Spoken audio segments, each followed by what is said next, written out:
আসসালামু আলাইকুম এভরিওয়ান, কেমন আছেন? আজকের ভয়েসটা আমার ভাগিনার কণ্ঠে।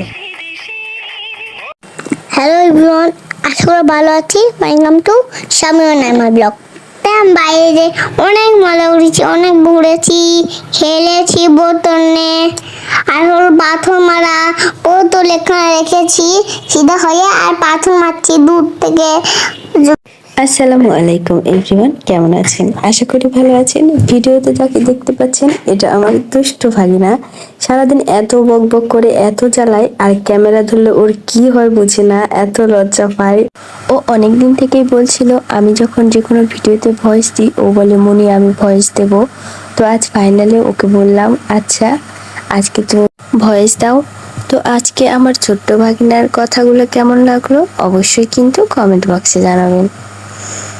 সেই যে ভুট্টা পরে খেয়েছি, আর ওর মুনি ভুট্টা পুড়াচ্ছে।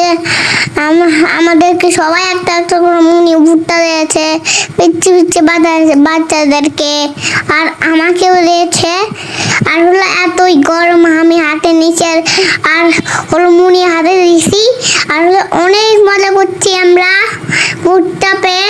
আর নাম হয়েছে ভুট্টা পুড়িয়ে দিয়েছে, আর হলো আমরা সবাই মিলে ভুট্টা খাচ্ছি, আর হলো অনেক মজা পাচ্ছি, অনেক খেলছি। সবাই লাইক সাবস্ক্রাইব করো।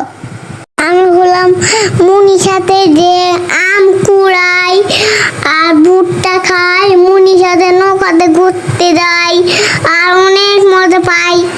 ছোট ছোট বাচ্চারাও যায়, আর অনেক মজা যায়। তো আমার ভাগিনার কথাগুলো কেমন লাগলো বন্ধুরা অবশ্যই কিন্তু জানাবেন।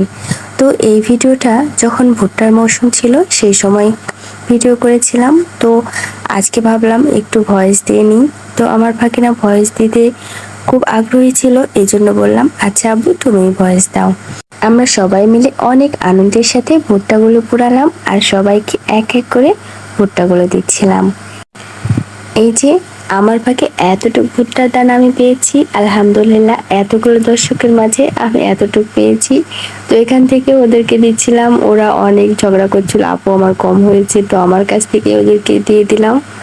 তো এই তো আমার ভাগনাকে খাইয়ে দিচ্ছি, অনেক গরম ছিল ও হাতে দিয়ে ধরতে পারছিল না, এই জন্য আমি একটু ঠান্ডা করে ওকে খাইয়ে দিলাম।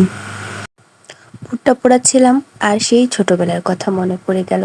ছোটবেলায় কতই না বিকালে এরকম করে মজা করেছি, মাঝে মাঝে ভুট্টা পুড়িয়ে খেয়েছি। সেই দিনগুলোই অনেক ভালো ছিল। ছোটবেলায় ভাবতাম কবে যে বড় হব। এখন মনে হয় ছোট যখন ছিলাম তখনই ভালো ছিলাম। কোনো টেনশন ছিল না, কষ্ট ছিল না, কোনো দুশ্চিন্তাই ছিল না। শুধু ঘুরতাম ফিরতাম খেলতাম, দিন কেটে যেত। তো আজকের ভিডিওটা এই পর্যন্তই। সবাইকে অনেক অনেক ধন্যবাদ। আল্লাহ হাফেজ।